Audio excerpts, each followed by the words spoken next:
सर्वसाधवा परनामं पारंगत परब्रह्म परापरम सोमम देव निरंजनम निराकारं निर्मलं तस्य दादु वंदनम केसरं वरधरं स्वामी नूर तेज सुधामयम् दादु दयालु दया करतव सर्व विघ्न विनाशनम जो प्रभु जग में ज्योति में कारण करण अभेव विघ्न हरण मंगल करण श्री नमो निरंजन देव विघ्न बचे हरि नाम से व्याधि विकार बलाए ऐसा शरणा नाम का सब दुख सहज जाए स्वामी दादू सुमरिये गइये निर्मल ज्ञान मनसा वाचा कर्मणा सुंदर धरिये ध्यान भक्त काज योगी अति खट दर्शन विश्राम जगन्नाथ जगदीश को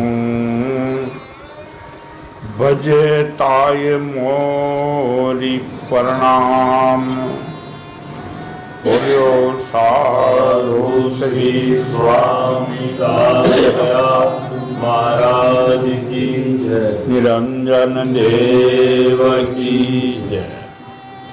गुरुदेव की कृपा से सत्संग श्रीमद् भागवत महाराजा पर्थो को भगवान विष्णु का दर्शन। भगवान विष्णु ने कहा वर मांगो। महाराजा पर्थो ने कहा बर आपके हरि यश सुनने का जो दो कान है इनसे तत्पति नहीं है 10,000। उनके बाद आपने भगवान की स्तुति करी है। महाराजा पर्थो ने कहा जगदीश्वर जग जननी आप माया को लेकर संसार की जो है अवस्था विकास करते हो, यानी माया और ब्रह्म से विकास होता है। शरीरों की उत्पत्ति होती है, पालन होता है, संहार होता है। कोई शास्त्रकार माया ब्रह्म, कोई शास्त्रकार अपने अपने मति के अनुसार शिव शक्ति को बताते हैं। बात एक कि शिव शक्ति से ये विकास हुआ संसार। माया ब्रह्म शिव शक्ति पुरुष प्रकृति ये की बात है, इनमें कोई अंतर नहीं। केवल ये तो शास्त्रकार ऋषियों का अपने अपने मत के अनुसार देते। शिव शक्ति से संसार का विकास हुआ कोई बात। माया ब्रह्म से, ब्रह्म अखंड है, माया से इनका विकास हुआ। प्रकृति और पुरुष और प्रकृति ये भी एक ही बात। जब महाराज ने भी कहा कि मैं आदि देव परमात्मा अखंड है, खंडित नहीं है, और उनको ये एकदम प्रेरणा हुई कि मैं एक से अनेक हूँ, तो ब्रह्मांड का विकास हुआ। ये भी सत्य है, हुआ तो ऐसे कैसे भी, लेकिन परमात्मा अखंड है, खंडित नहीं है, और उनके संकल्प द्वारा ही संसार की रचना हुई। अनेक जातियों और उसने परमार्थ के लिए ऐसा किया। महाराज का शब्द भी यही है, परमार्थ को सब किया आप स्वार्थ नाम। परमेश्वर परमारथी के साधु कलीमा। साधु परमार्थी होते हैं। साधुओं का कोई भी जो है कई प्रकार का मेल मिलाप स्वार्थ नहीं होता। अगर है तो इस श्रेणी में वह नहीं है, साधु नहीं। शास्त्र वचन है और संतों की खोज है, साधु परोपकारी होते हैं। इधर सज्जन लोग भी कहते हैं सरवर तरवर संत जन चौथा वर्षत मह परमार्थ हित कारण ये चारों धारी है। इस बातों का कोई सुन के विचार करते हैं तो उनकी निष्कामता आ जाती है, सकामता खत्म हो जाती है। बाकी भेष बहुत है, साधु थोड़े। भेष ले करके शरीर को सजाना पालना, मेरा तेरा करना, इंद्रियों के अधीन रहना, वहाँ तो साधु तो सीमा में भी नहीं है। तो महाराज का भी वचन है। तुलसीदास जी ने भी रामचरितमानस में कहा कि संत तुलसीदास जी ने आदि देव परमात्मा राम लक्ष्मण जानकी शिव इनकी वंदना करी। संत समाज और खल नाव दुष्टों की भी वंदना करी। ये बाल कांड में जो है उनका लेखन मिलता है, लेख मिलते हैं। और असंतों का भी वंदना करी। अगर असंत नहीं होते तो वह ऐसा क्यों कहे कि असंतों की मेरी वंदना है। एक मिलत दारुण दुख देई और एक बिछड़त प्राण है। महाराज ने भी जो है जो मुखार वन से जो संत है, संतों का जो विवेचन किया है, जिनको संतों ने मिल करके और वहाँ शब्द ने छांट एक भेष को अंग बना दिया। शब्द तो महाराज के है, जगह जगह बीना और भेष का अंग। साधुताई का शब्द ने बीन करके उनमें लिख दिया साधु का अंग। गुरु के गुण और गुरु का जो है महिमा है, उन शब्दों को बीन करके प्रथम गुरुदेव के अंग लिख दिए। जैसे वाणी में 92 शब्द है अंगवार, जैसे महाराज थोड़ी बोले लेना। ये तो संतों ने इनको घाट गढ़ी है। शब्द बताओ, शब्द अलग नहीं, लेकिन संतों ने इनको जो है घाट गढ़ी। तो असंत होते हैं, असंतों परमात्मा ही बचावे, क्योंकि वह मिलते ही दुख देते। ये शब्दों का विचार अवश्य करें कि सत्संग में जो आते हैं असंतों का लक्षण, अपने शरीर को पालना, आप ही खाना, इंद्रियों के अधीन रहना, बोली का कोई जो है ढंग नहीं है, व्यवहार ठीक नहीं है, यही है सब। और जो निष्कामी है, शयन शक्ति है, उमा संत की यही बड़ाई, मद करत करे भलाई। संत वह है जिसमें पत्थर फांके फूल समझ कि इसने फूल ही फांका, उनको संत कहते हैं। आप सुनते हो और भी कई बार सुनते हो, एक बार नहीं, हरि रस तो लाख बार हो, करोड़ बार। संतों का लक्षण एक है, किसान जाट ने संत के लघु शंका करने बैठे, उसने सोचा है कि ये हमारे खेत में चले पाएंगे, और बिना सोचे समझे जा करके और संतों की पीठ पर उसने एक लाठी मारी। एकदम उसने देखा है कि ये तो महात्मा है, शरीर से भी बलित है, और उन्होंने जो है फसल का भी हाथ नहीं लगाया। फिर उसने लकड़ी को फेंक करके नत नमस्त होकर के कहा महाराज जी आपके लगी। और मैंने चोर जाना कि चला पारने वाले चोर। महात्मा ने कहा तेरा कोई दोष नहीं, तू चोर कर। आज कोई संत है जो परीक्षा करके देखो, सब की देखो वर्तमान में जो नजर आओ कोई की ऐसी परीक्षा करके देखो। लट मारेगा और फिर वो क्रोध नहीं करेगा, ऐसा मिलेगा।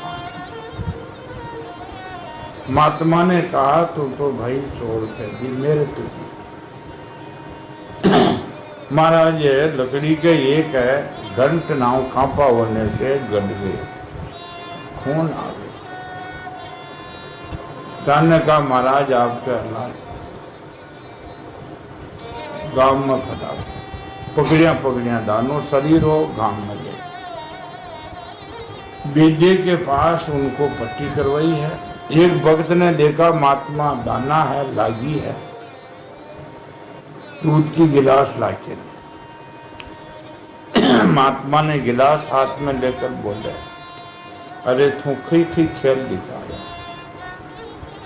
खई खेल दिखावा लो। तुरंत में ही जो है अभी कितने खेल दिखा दिए। तूने लट मारा, तू पट्टी करवावा है, तू दूध पिलावा है, कई खेल दिखा। दूध वालों क्यों महाराज मुंह थोड़ी देगा, तू को थोड़ी देगा। ये बुद्धि संत की मिल है तो संत है जो साक्षी से शब्द है। उमा संत की यही बढ़ाई, मद करत करे भलाई। परीक्षा से मालूम होता है, साधारण रूप से थी पता। और गुरु का जो गुरु शिष्य की भी परीक्षा है। दादू गुरु के ओगण गुण कर माने, सोई शिष्य सुजा। वह भी जो है खई भी मत हो। आप अपमुन्नु संत पिताजी के तख्ता के नीचे 12 वर्ष तक एक ब्राह्मण सूते गए। वो सिद्धांत कटेगी वो खाली के बाको ही है कि कंसेशन दान भी करना पड़े 12 वर्ष तक। पिताजी की माँ के लिए कहते हैं शास्त्रकार, पिताजी की माँ बोली रही वो ब्राह्मण को लड़को है 12 वर्ष हो गया, दिन भर यो जो है शतान की सेवा करके सुबह कटे महाराज का थकता निकल जाता। अरे ने उपदेश तो दे, उपदेश भी अतरो बुको मिला। घरों भाग्या झटके जो उपदेश मिल गया ये नहीं बात, और मिला तो उसे ही मिला। परीक्षा गुरु का भी काम है कि पूरी परीक्षा लेवे जो आगे के लिए जो है कई प्रकार को ये आँच ना हो। राम राम रटते हुए शिष्य कई जावा कई खेवा कई झूठा बदनाम करे, कई प्रकार गुरु से जो है खंडना करे। वो दो ही जो है दो ही ऐसे हो देखा नहीं, फिर परिपक्व नहीं किया। और उनका काम है कि उसने साधुते ही ली नहीं। ऐसे दुनिया में बहुत बोले और संतों ने भी कहा ऐसे होते हैं, उनमें अंधे अंधा हो गए। अब उन्होंने जो है पिताजी बोले माँ अभी शिष्य उपदेश लायक हुए ही नहीं, तू कहती है तो एक उसको कमार से घड़ा मंगाया। वह ब्राह्मण का लड़का घड़ा लेके आए, बोले इस बेरे से, बेरा कहते हैं, बेरा शास्त्र में कई प्रांत की भाषाएं बेरा, अपने कहते कुआ, कूड़ा कहते उर्दू लिंगल भाषा, वहाँ कूड़ो खोदियो माँ। वहाँ बेरा से जल मंगाए, लेके सामने आए। महाराज डंडा लेके बैठे थे, पिताजी सामने आते डंडा मारते। इस कुएं के लिए थोड़ी काम है, इसके लिए। आज एक गड़ो न कदे झूठ बोलो बाबा जी करना हो तो ये प्रेर फेर करो, इसके लिए थोड़ी काम शेर न कर। शिष्यपना है ही नहीं। और गड़ा मंगा के का इससे ला, वहां से लाए फिर फोड़ दिए, इनके लिए थोड़ी काम है। इधर के देखा आज 7 गड़ा फोड़ दिए। साथ 8वें घड़े में यानी सर्दी का मौसम था, शीशे के ऊपर जल जा जा करके कपड़े सब की गए, शीत से कांपने भी लगे। केवल मन कितना बदला कि मैंने शास्त्रों में संतों से सुना है कि संता में दिया होगा, लेकिन आज मेरा महाराज की दिया तो न जाना कटी थी। अब मैं घड़ा लेके जाऊंगा और ये भी फोड़ देंगे तो फिर मेरा प्राण, और उपदेश तो कहीं नहीं मिलेगा। रवाने होने लगा, एकदम गड़े में आवाज आई रे अब कटे जा है, अब मत। तूने जो तक्षशिला इतनी धारण करी, 7 घड़े फोड़े और अब जा रही हो। वहां घड़ा ने भी कहा देख मेरे को भी मिट्टी से जुदा किया और मेरे को कुमार ने बहुत पीटा, गारा ने पीटना ही है, सब ने फोड़ो, खांची में डालियो, जल नाख्यो, वहां ने मथन करियो तो मैं सब सहन, और उनको उठा करके पंडोला बांध के चाक पर चढ़ाए। फिर मैंने देखा अब तो बच गए, लेकिन वो तो थोड़ी बार में जो देख तो रही मैं थोड़ो सी ठीक चोट झेले सो भी हो, और न ले नीचे तो एक छींतरा को मुंह को बांध दिया और एक हाथ, और ऊपर से पीटना शुरू किया, जो पीट पीट करके मुझे गोल आता। मैं कहा अब तो बच गया। उनके बाद कई परिवार हो गए, उसने जो है ईंधन डाल करके ऊपर खड़ करके दाबो लगा, आग लगा। उस आग में हमारे कई परिवार तो नष्ट हो। जो साबत बच्चों है वह मैं तेरे महाराज का तेरी माता में बैठा। देखो ये घड़े का उदाहरण संतों ने दिया कि ये मिट्टी है, मिट्टी से जुदा नहीं है, मिट्टी है, लेकिन मिट्टी के डगले में जो पानी भरो नहीं ठहरे। इतने कतरी जो है तक्षशिला धारण, फिर अग्नि में परिपक्व हुआ। अग्नि अगर में परिपक्व नहीं होते तो जल नहीं ठहरते, खत्म हो जाते। कच्चा अंडा का जो है दादू काया कार भी देखते ही चल जाए, जब लग श्वास शरीर में गोविंद के गुण गाए। काचा घड़ा में पानी थोड़ी डाला, लेकिन इसने जो है तक्षशिला धारण करी। ऐसे ही घड़ा का जितनी तक्षशिला धारण करे तो शीशे भवसागर से पार होगा, बाकी तो समय निकालना। ऐसे ही जो है रोज धान बगाड़ के समय निकालना। हमारे गुरुदेव कहते हो साधु हो गया बहुत बुरा है, ये तक्षशिला नहीं दीदी तो साधु होने से बहुत ही बुरा हुआ। बुरा कैसे हुआ? बैठे बैठे खाते पड़े रहते, बुरा हुआ, शाप देना पड़ेगा, रही रही करो। तो ये उदाहरण गीता जी के अपमुनु के, अपमुनु ने गुरु भोजन नहीं दिया, हर का गऊ को जो है जंगल में घुमा के लाओ, यानी गायां चरा के लाओ। उसने दोबारा भिक्षा मांग ली, फिर भी जो है उनको भोजन नहीं। पूछा रे अपमुनु कहीं खावे कि महाराज आपने भोजन दिया, मांगा भी नहीं उसने, मैंने भूख लाग रही महाराज, मांगे कैसे? तो आज्ञा मई बैठे हो गया, आज्ञा पहरे खाए, आज्ञा मई बाहर भीतर, आज्ञा रे समाई, महाराज का शब्द है। फिर भी उन्होंने जो है दोबारा भिक्षा मांग दी, क्योंकि सुधा ने सताया, भूख लगी। 1-2 दिन बाद में अपमुनु को गुरु ने पूछा रे खावा कहीं है, भोजन तो मैं देता नहीं तेरे को, कि महाराज भूख लगती है। मैं जंगल में जाने के बाद दोबारा मुड़ के और बस्ती में से 2 रोटी और मांगा। अरे साधु का काम एक बार, गुरु ने कहा साधु का काम अलग जगाना एक बार था, 2 बार अलग नहीं जगाना, बस्ती में जाना ही नहीं। आज सदैव का भूखा मरा कि न जावा, नहीं गए। फिर गौवा का दूध पीने लगा। 1-2 दिन बाद निकलते पूछा रे अपमुनु कहीं खावा क्या न था, गौवा का दूध पी। अरे छोटे छोटे बच्चे वो भूखा मरे, तू दूध पी जावा तो दे, दूध नहीं पी। जाग लेने लगी है, मना कर। भूख लगी, जंगल में जो है वृक्षों के पत्ते खा, उसमें न जाने आग का पत्ता आ गया, आंखें बंद रही।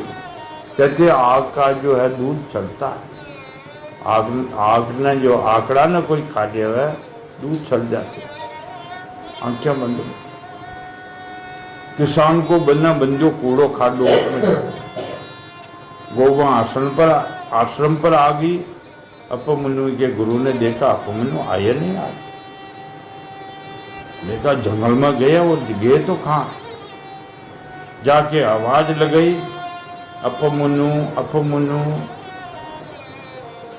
खड्डे में बोले, गुरुदेव मैं यहाँ हूँ खड्डे में, फिर भी क्रोध नहीं। अरे यीशु शिष्य का, अरे खड्डे में कैसे पड़ गया कि गुरुदेव भूख ने बहुत सताया, वृक्षों की पत्ती खाने से न जाना कोई जहरीली पत्ती आ गई। गुरुदेव मेरी आंखों से दिखता नहीं, इसलिए मैं खड्डे में पड़ गया। हाथ लगा के बाहर निकाल दिया, आंखों पे हाथ फेरा, जबरदस्ती सारू काम ही सिद्ध हुई। जब तप योग यज्ञ करे वो पूरा न हुआ, लेकिन 2-3 दिनों में सारे काम पूरा हो गए। तो ऐसे गुरु भी नहीं है, ऐसे शिष्य भी नहीं। कली काल है, लेकिन सिद्धांत तो वही है, ये नहीं बदल सकते। या नहीं जो का कलयुग आ गया, गुरु शिष्य न मिले तो ही मोक्ष हो जाए, नहीं नहीं, जानो तो उसी जगह पर कैसे भी करो, लेकिन अपमन्यु की, संत पिताजी की, गुरु की, शिष्य ने शिष्य की जगह, गुरु ने गुरु की जगह ही जाया काम सरे, बाकी नहीं सरे। कुछ भी कर लो, आकाश पाताल में चले जाओ, नहीं नहीं, सिद्धांत कभी बदलने वाले नहीं है, वहां जगह तो जाओगे। ये शास्त्रों में प्रमाण। इधर पृथु जी कहते हैं, प्रभु ये आपसे सेवा कार्य में उनका अनुराग है, उसी के लिए मैं ही लीला इस्तेमाल, सेवा सबसे ऊंची। आज सेवा कौन कर वो चाहे, सेवा से तो कोई भी हो, अपना तो टला तो ठीक है, वो जैसे है ही, जैसी करे चाकरी वैसा ही फल। राम जरो का बैठ के सबका मुजरा है, किसी चाकरी करे, जिसको उनको मन है, जिसको स्वभाव, उसी फल मिलेगा। आगे बढ़ेगा कैसे, कभी नहीं बढ़ेगा। किंतु आप दिनों पर दिया करने वाले हैं, इनमें तुच्छ कर्मों को बहुत करके मानते हैं, इसलिए मुझे आशा है कि हमारे झगड़े में ही आप मेरा ही पक्ष लेंगे। आप तो अपने स्वरूप में ही रमण करते हैं, आपको भला लक्ष्मी से भी क्या काम। पृथु जी ने ये बात भी कह दी कि देखो मैं आपके चरणों में हूँ, निष्काम भाव से मुझे कोई नहीं, कुछ नहीं चाहिए, लेकिन लक्ष्मी जी भी आपके चरणों में है। लक्ष्मी ने जो मेरे से कोई किया नहीं इधर उधर, तो मैं पीट दूंगा, लेकिन आप पक्ष किसका लोगे, लक्ष्मी का नहीं लोगे, भक्तों का ही पक्ष।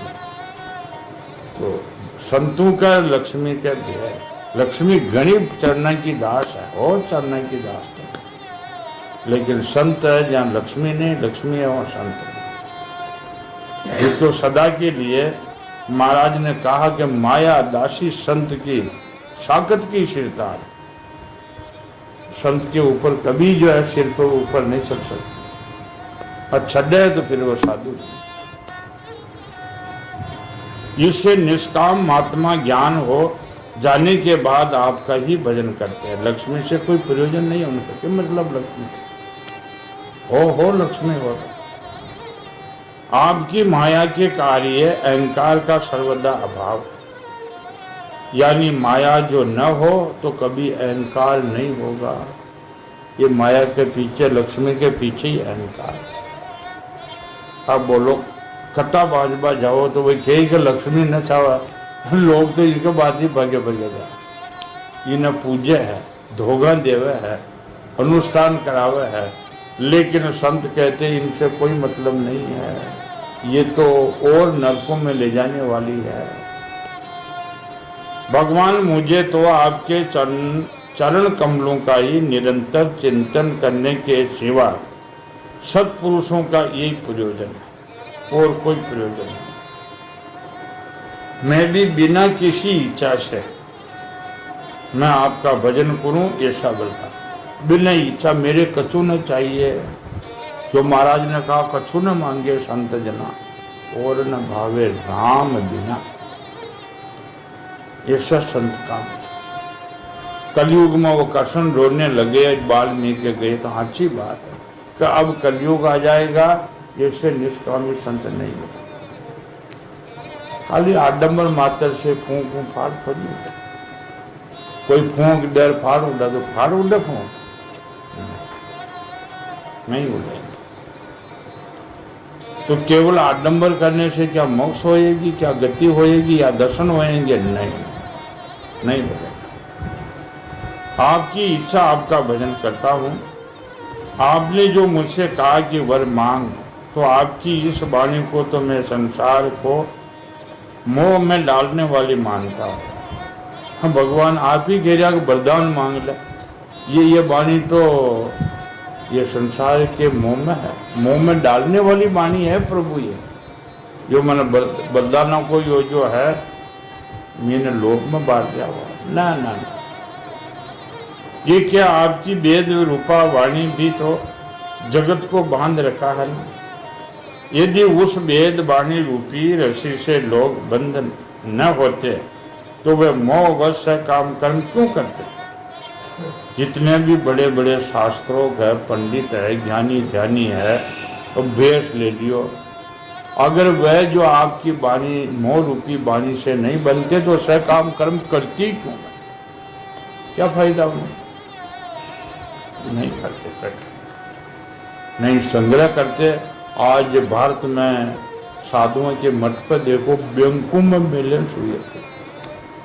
ये शास्त्र खेरिया वे गीता है, भागवत है, संत वाणी है, या क्यों वे कहते बैंकों में बंद कर, और भेंट के लिए लेन लगा देते। साधुओं को यज्ञ में को लेन लगाओ तो लेन बन जाती है। किसके लिए? क्या तपस्या कर रहा, इंद्रियों का दमन कर रहा, साधना कर रहा, जो पीछा की बात है। शास्त्र तो मना करेगा नहीं चाहिए, जो वो लेन लग जाए। साधु तो यही है, कल ये है झूठा है, कल वह झूठा, वह झूठा है, झूठा नहीं होता, वह झूठे है। धीरे धीरे उसने जो है ऐसे ही डाल दिया, मन को ही ऐसे पकड़। वेद वाणी रूपी रस्सी से लोग बंधे हुए हैं, इसलिए मोहवश से काम कर्म करते हैं। अगर नहीं बनते तो सह काम कर्म करती।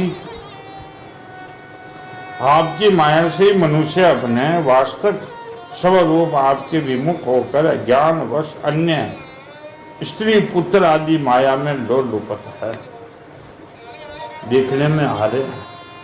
और निष्कामता भी देखी जा रही है। भक्तमाल कहती है रंका बंका, भगवान कृष्ण ने सोना की मोरा थैली नांग दी, रंका जी जार वन धूल ढकरिया, भक्तमाल कहती है। आज कोई साधु ने मोर ला जाए, पांचों की धर्म पत्नी आई जो आर बोली गए, ये स्वामी धूल से धूल को क्यों ढक रहे? यानी वो सोना की मोहरा जो धूल है, और फिर धूल न धूल ढक रहा हो। रंका जी ने कहा, मैंने सोचा कि स्त्री का स्वभाव है ये सोना है, इन्हें लेने लिया, अपने की करें इन्हें ले जाए, इसलिए मैं उनको नजर ही ना हो दूर से डरे कि आपकी दृष्टि में सोना होगा। मैं तो सोने को और मिट्टी को एक ही रूप देखती। रंका जी ने कहा हमारा बच्चा भी बैराग में बाकी है, इसलिए रंका और बांका हो, ये भक्त माल कहते हैं। तो क्या वह झूठे थे? कर मूर्ख थे, पागल थे, गूंगा बेरा था। उनका रंका बांका का बैराग ने देख करके और प्रसिद्ध संत नामदेव ने अपने कान पकड़ा, मेरा कोई बैराग नहीं, मेरे को लोग पालतू साधु कहते, ये है साधु तत्व। ऐसा करके तो देखो, लेकिन जानो तो उसी जगह पड़ेगा जब भी आना जाना मृत्यु छूटेगी। अंदर से न गुस्सा। रोक महाराज ने बिल्कुल सरल स्वभाव से कहा, रोक न राके झूठ न भाके। झूठ भी न बोला, इधर उधर इनकी चाह भी न करे, और न आन जानी आन पड़े तो रोक न राके झूठ न भाके। दादू खर्चे खाई नदी पूर प्रभाव जो माया आवे जाए। यूं ही आश्रम लगा लगा के बेटे हैं, माया आश्रम वालों के लिए जो है वो उनमें जो है खर्च करते रहते हैं। भंडार है, मकान है, आए गए का स्वागत है, लेकिन उनको भी जो है रोक करके थैली बांध के न रखे, बैंक में न डाले, ब्याज पर न देवे, आप माल बना के न खावे। इतना जो है, इतना निर्लेप हो तो आश्रम चल सकता, बाकी नहीं। आश्रम चलो या न चलो, लेकिन माया का तो कोई भेद नहीं। फिर भी जिस प्रकार पिता पुत्र की प्रार्थना की अपेक्षा न रखकर अपने आप ही पुत्र का कल्याण करते हैं। पर्थू जी बोलिया, प्रभु पिता कभी पुत्र न थोड़ी मारे, नहीं, वो सदा उनको ध्यान ही रखा है। इसी प्रकार आप हमारी इच्छा अपेक्षा न करके हमारे हित के लिए स्वयं ही प्रयत्न करेंगे। आदिराज पर्थु ने इस प्रकार स्तुति करने पर सर्व साक्षी भगवान विष्णु ने कहा, राजन तुम्हारे मुझ में भक्ति हो, बड़े सौभाग्य की बात है। निष्काम भाव तूने जो रखा है वो निष्काम भाव का ही तो शब्द बोलो है, मेरी भक्ति तेरे हृदय में निवास करे। तुम्हारा चित्त इस प्रकार मुझ में लगा रहे, ऐसा होने पर पुरुष सहज में ही मेरा उस माया से पार जा सकता।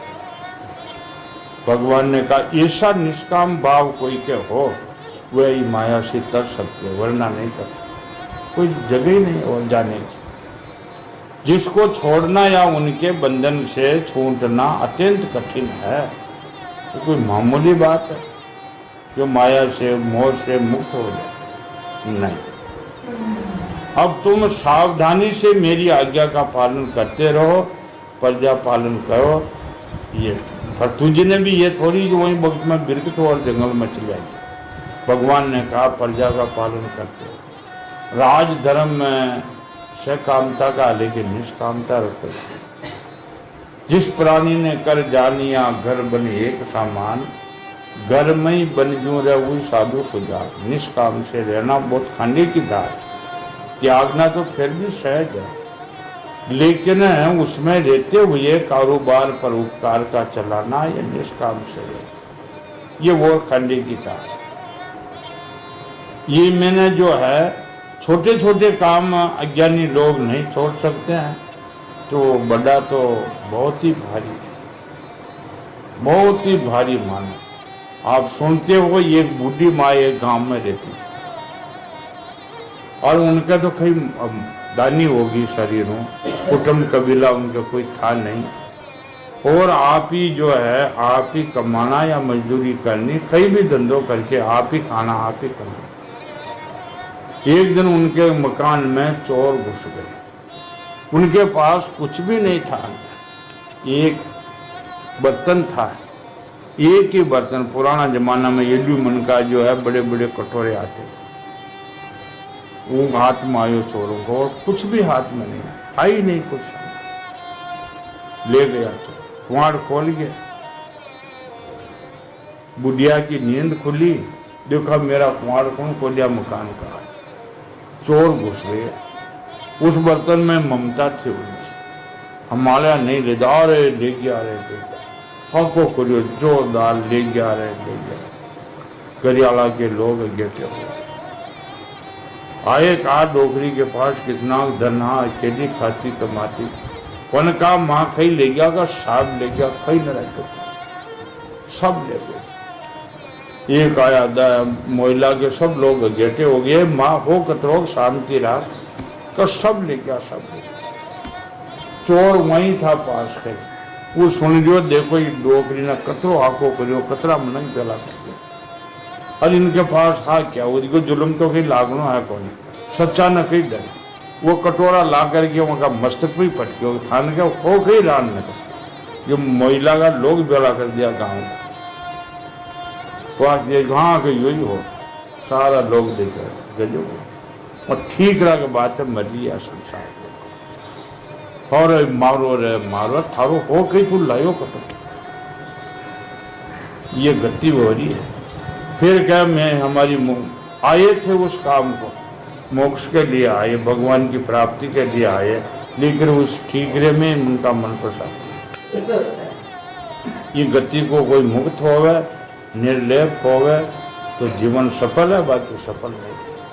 बोली चाली बेट ऊट खंडी की धार मार्ग बांको रे जोगाराम थारो मार्ग खांडी की धार छुरी को फानो असल सुई को नाको।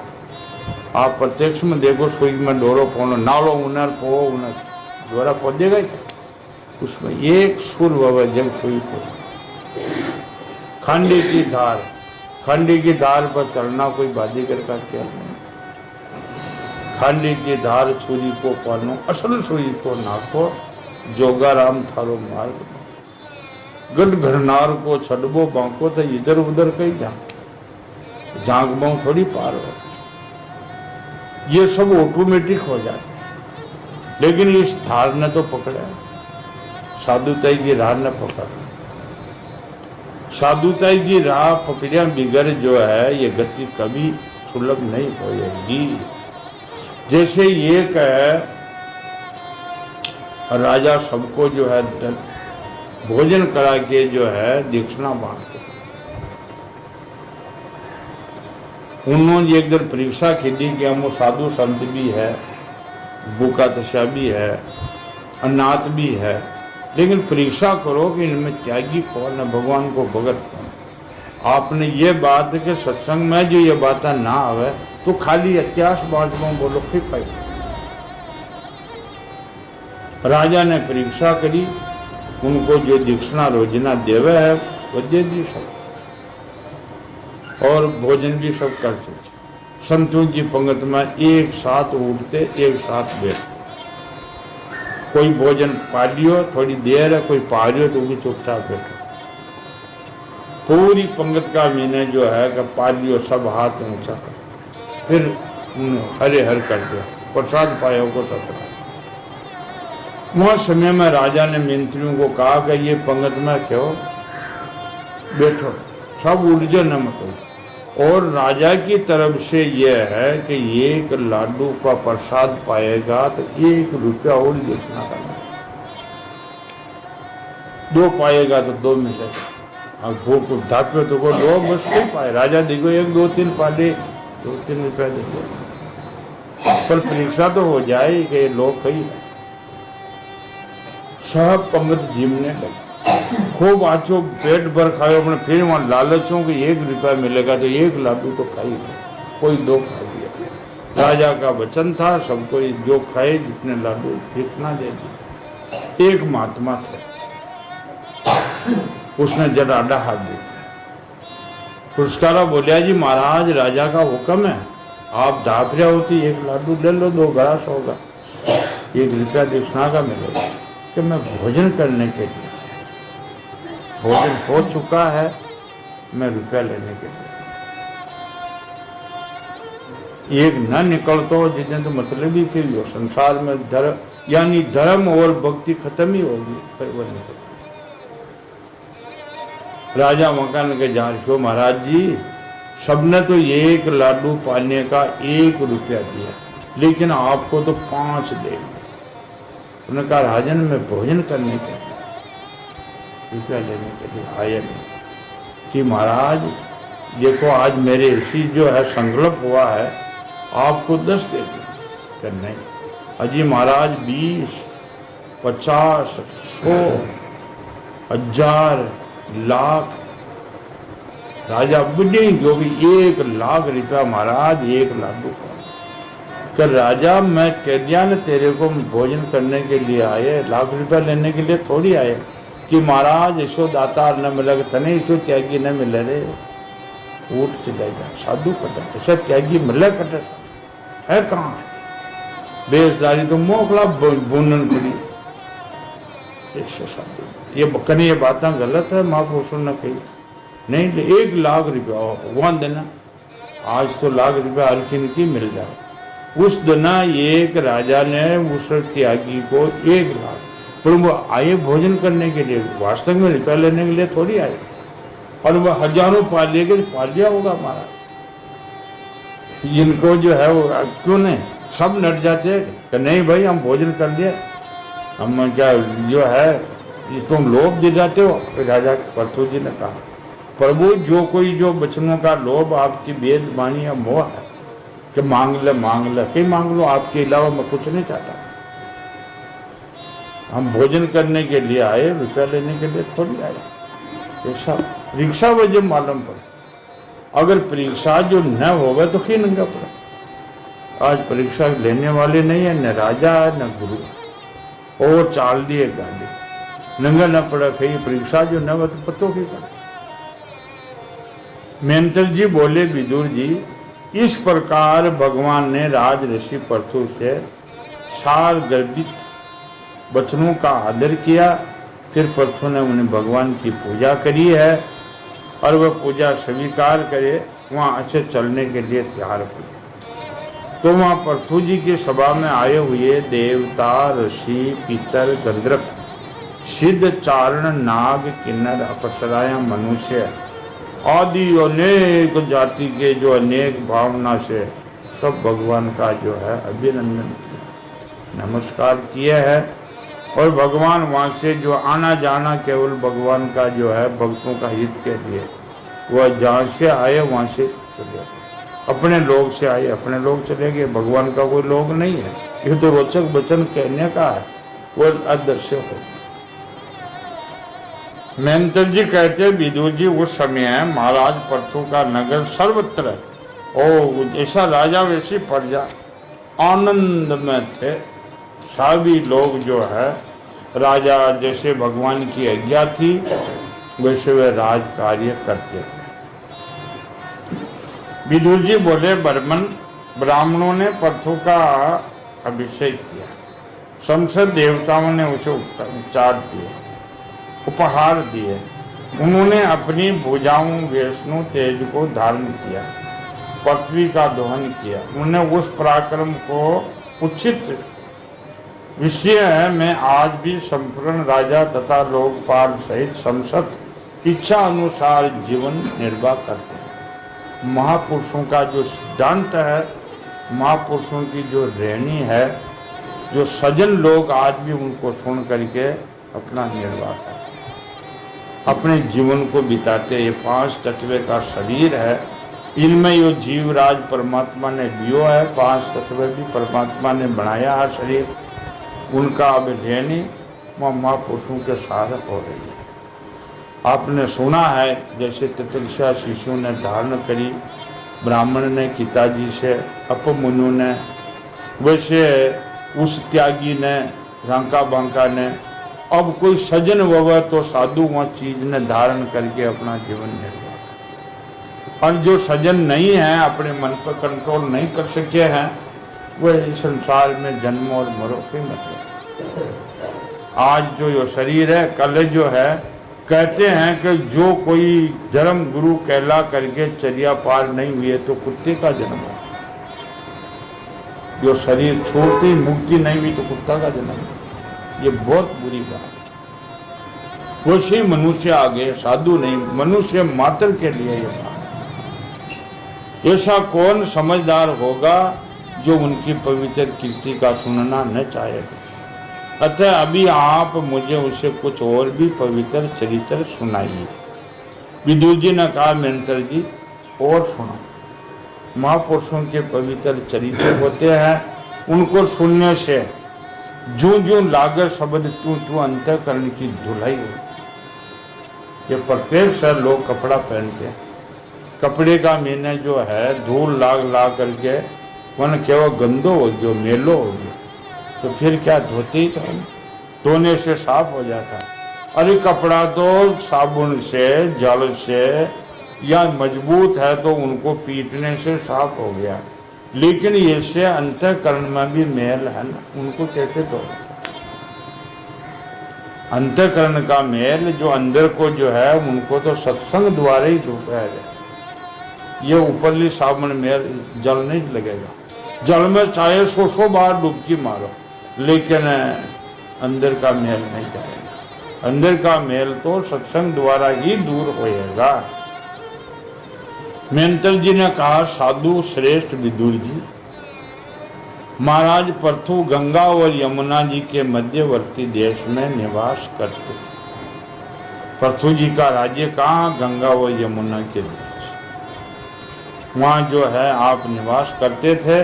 यमुना के मध्यवर्ती देश में निवास कर अपने पुण्य कर्मों में क्षय की इच्छा से प्रारब्धवश प्राप्त हुए वह अपना संसारिक कार्य करते रहे। ब्राह्मण वंश और भगवान के संबंधी विष्णु भक्तों को छोड़कर उनका सातों द्वीपों के सभी पुरुषों का अखंड अबाध शासन था। जो सन्यासी थे या ब्राह्मण थे उस पर शासन नहीं किया, साधु ब्राह्मणों को छोड़ दिया। बाकी 7 द्वीपों में जो है पृथु जी का शासन था। एक बार उनने एक माँ सत्रे की दीक्षा दी। उस समय वहाँ देवताओं में ऋषि और यज्ञ राज ऋषियों का बहुत बड़ा समाज एकत्र हुआ, एकता हुआ सब। उस समाज ने महाराज पृथु ने उस पूजनीय अतिथियों का यथा योग सत्कार किए हैं। फिर उन सभा में नक्षत्र मंडल में चंद्रमा के समान खड़े हुआ। जैसा है ये तारा ने नक्षत्र भी खेला, और वहां के बीच में कौन रहते हैं? चंद्रमा। इससे वह राजा पृथु जी के वहां सभा सजन पधारे हुए, जिनके बीच में आप खड़े हुए। इतने महान होते हुए, सम्राट राजा होते हुए आप खड़े हुए, और उनका शरीर ऊंचा, भुजाएं भरी और विशाल, रंग घोरा, नेत्र कमल के समान सुंदर, अरुण वर्ग नासिका, मुख मनोहर स्वरूप, सौम्य कंधे ऊंचे, मुस्कान बड़ी, बड़े सुंदर, बाहर से भी सुंदर, अंदर सुंदर, बाहर से भी सुंदर। उन्होंने गंभीर शरीर, तेज था बहुत, बाल बिखरे हुए, रेखाएं पड़ी हुई। उन्होंने वह शरीर पर कृष्ण मृग का चरम और हाथ में कुशा था। बैठते थे, कुशा का आसन रखते। इनसे उनके शरीर की कांति बढ़ी हुई थी। वह अपने सारे नित्य कर्म यथाविधि संपन्न कर चुके थे। राजा पृथु ने मानो सारी सभा को हर्षित कर, आप खड़े होकर के कवि ने उनकी उपमा कही कि ऐसे वे मर्ग चरम और ये कुशा का आसन रखते थे। वह खड़ा हो गए मुझ पर और शराबोर करते हुए अपने शीतल एवं संन्यापूर्ण नेत्रों से चारों ओर देखा उस सभा और अपना भाषण प्रारंभ किया। अब बोल शुरू किया। सब लोगों ने सचेत किया, अभी मेरी तरफ देखना, जो मैं शब्द बोलूं उनकी तरफ आप लोग ध्यान देना, चित्त को एकाग्र करना। ये जो है सुंदर वचन बोलना प्रारंभ किया, मानो उस समय वह सबका उपकार करने के लिए अपने अनुभव का ही अनुवाद कर रहे हो। राजा पृथु जी ने कहा, सज्जनों, आपका सबका कल्याण। आप मां अनुभव जो यहाँ पधारे हैं, मेरी प्रार्थना सुन। जिज्ञासु पुरुषों को चाहिए कि संत समाज में अपने निश्चय का निवेदन करें। ये जिज्ञासुओं का काम है कि जहाँ संत समाज जुड़ा हो तो अपने जो निश्चय किया है उनका जो है प्रकाश करें। कभी मैं ये काम करूँ हूँ, आप इनमें शामिल हो, निवेदन करें उनको केवल। इस लोक में मुझे प्रजाजनों का शासन करने की रक्षा, उनकी आजीविका का प्रबंध तथा उन्हें अलग अलग अपनी मर्यादा में रखने के लिए मुझे क्या राजा बनाया भगवान। बनाया किसने? भगवान। और अपनी अपनी जगह मर्यादा बांधी है। ये मर्यादा सब राजा पृथु की बंदी हुई है। लोग मर्यादा तोड़ते, अच्छी बात नहीं। इमा मर्यादा में रहना, और जो सन्यासियों के लिए, विरक्तों के लिए, वह त्यागियों के लिए, वो तो रास्ते ही अलग है। ये सज्जनों के लिए, गृहस्थियों के लिए मर्यादा है। अतः इनका यथावत पालन करने मुझे उसी मनोहर पूर्ण करने वाले लोगों की प्राप्ति होनी चाहिए, जो वेदवादी मुनियों के मतानुसार संपूर्ण कर्मों के साक्षी श्री हरि में प्रसन्न होने पर मिलते हैं। ये जत्रो भी जो कार्य कर्म है, सुख शांति है, वह खून देने वाले कौन? एक हरि प्रसन्न वचन नहीं। बाकी पच पच करके मर जाओ, कुछ नहीं होगा। हरि प्रसन्न हो वचन, हरि प्रसन्न वचन मिलते हैं। जो राजा प्रजा को धर्म मार्ग की शिक्षा न देकर केवल उनसे कर वसूल करने में लगा रहता, वह केवल प्रजा को पाप का ही भागी होगा, पुण्य का भागी तो होएगा ही नहीं। राजा का काम, बड़ा का काम ये थोड़ी है जो हमारी सेवा कर जाए, नहीं, सुंदर शिक्षा देना, हर प्रकार से उनकी रक्षा करना, ये बड़ा का काम। अगर ऐसा नहीं करते हैं, केवल कर वसूल करते हैं, पाप के भागी होते हैं। अपने ऐश्वर्य से हाथ धो के बैठते हैं। अतः प्रिय प्रजाजन, अपने इस राजा पर लोग में हित करने के लिए आप लोग परस्पर दोष दृष्टि छोड़कर अनहृदय से भगवान को याद करो। प्रथम बात मेरा ये उपदेश है, आप लोग जो है कई करना चाहो आपने, ये प्रजा को उपदेश है कि आप लोग परस्पर ईर्षा छोड़ करके और भगवान को याद करना चाहिए। यो सिद्धांत अटल है, आज भी है, संतों के लिए भी लागू है। जो कई सिद्धांत ऐसा है कि वह संत और गृहस्थियों के लिए सबके लागू है। जो सीमा से बाहर हो गए, जीवन मुक्त हो गए, वह बंधन से बाहर है। बाकी सबके साधकों के सबके लागू है कि आपस में कलह नहीं होना चाहिए। आज 5 साधु भेड़ा न रहे, 10-20 तो रहना बहुत कठिन हो गया। क्यों ईर्षा करेंगे हमें एक दूसरे की मानेगा नहीं तो वो साधु है ही नहीं। फिर ईर्षा द्वेष तो गई नहीं, कैसे साधु हो गए? सुनते हैं राजा यानी जो बड़े क्रोधी थे दुर्वासा जी, फिर भी 10,000 चेला ला रहे थे, तो उनके आपस में मेल हो जब रहते थे, और मेल मिलाप नहीं है तो वह सब जो है वो यानी बत्ती तो कई बार सब नरकों के अधिकारी होते हैं, जिनके ईर्षा द्वेषता न निकले, एक दूसरे को देख के जलते हैं या परस्पर उनकी बात नहीं मानते हैं, वो नरकों के अधिकारी होते हैं। आप लोग ये जो है पर्थु जी का जो है शब्द है, अपने इस राजा पर लोग में हित करने में आप लोग परस्पर दोष दृष्टि छोड़ दीजिए। दोष दृष्टि से किसी को देखना ही नहीं और भगवान को याद करना, अपने अपने कर्तव्य का पालन करते रहना चाहिए। शतानु का ऊपर भगत साधु रहते अपने अपने कर्तव्य का पालन करना, कहीं करना है, सेवा करनी है, देखना है, भजन करना, कोई को आया गया को सत्कार करना, वो सब काम जो है उनका होता है। आपका स्वागत भी इसलिए है, इस प्रकार मुझ पर आपका बड़ा अनुग्रह होगा। विशुद्ध उचित देवता और ऋषिगण, आप भी मेरी इस प्रार्थना को सुनो। वहाँ में देवता भी था सदा, सबने कहा कि आप मेरी इस बात को सब सुने, या नहीं जो केवल मनुष्य या गृहस्थियों के लिए या सेवकों के लिए नहीं है, मनुष्य मात्र के लिए। देखो आज थोड़ी सी सत्संग एक आदमी और सुन पाओ, लेकिन कोई भी आदमी आ जाओ, चाहे इस गांव के हो, चाहे राजस्थान के हो, चाहे विदेशों के अमेरिका के हो, लेकिन सबका अधिकार है शब्द सुनने। और जो शब्द सुनते हैं उन सबको जो है धारण करने से सबको आत्म शांति मिलती है। क्या थोड़ी जो ठहरा के लिए है, नहीं, ये राजा पर्थु जी कहते हैं सबके लिए। माननीय सज्जनों, किन्हीं श्रेष्ठ महानुभावों के मत में जो कर्मों का फल देने वाले ये भगवान ही है। कर्मों का फल एक परमात्मा के अलावा दूसरा देते नहीं है। आज लोग अनेक देवी देवता भूत भैरों में फंसे हुए, ये अन्नता माँ का सहायता की दिया, अन्नता करना कटू करी, तो भगवान ने कैसे भूल गए?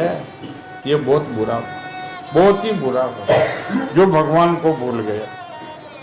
क्योंकि ये लोग और परलोक में दोनों ही जगह कोई कोई शरीर बड़े तेजोमय देखे जाते हैं। मनु, उतान, याद, महापति, ध्रुव, राज ऋषि, प्रिय व्रत, हमारे दादा अंग, ब्रह्मा, शिव, प्रहलाद, बलि, इन सब ने के न्याय मत में यही निषेध किया कि एक भगवान के अलावा कर्मों का फल देने वाले कोई भी नहीं, और कर्मों की पहचान ही परमात्मा ही करे।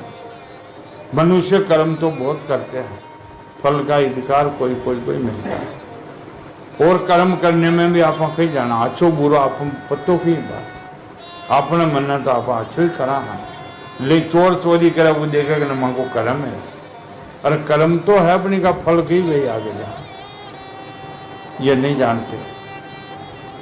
मां अनुभव मत में जो धर्म अर्थ काम मोक्ष रूपी चतुर्वर्ग सर्वज्ञ अपवर्ग प्रवाह ये स्वाधीन न्याय मत कर्म फल दाता भगवान ही है, और दूसरा कोई है ही नहीं।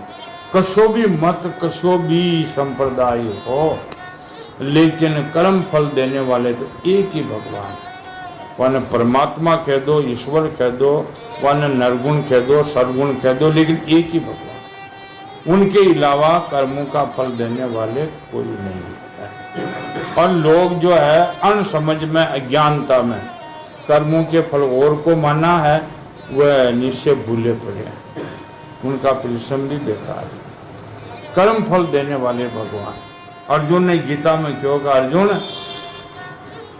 तेरा कर्म है तेरे को करना, तू क्षत्रिय है लड़ाई करनी तेरे, लेकिन इनमें यह मत सोचना कि ये राजा लोग मुझे मारेंगे या मैं इस राजा लोगों को मार करके पृथ्वीपति होऊंगा, ये तेरे हाथ की बात है। न तो तू या न मार सके है और न तू या न जो है जो जीत सकते हैं, न तू राज कर सकते, ये तो मेरा हाथ की बात। तू तो केवल कर्म कर, कर्म करने का अधिकार है, फल देने का अधिकार एक ही परमात्मा है, परमात्मा के अलावा कोई नहीं है। सच्चिदानंद भगवान की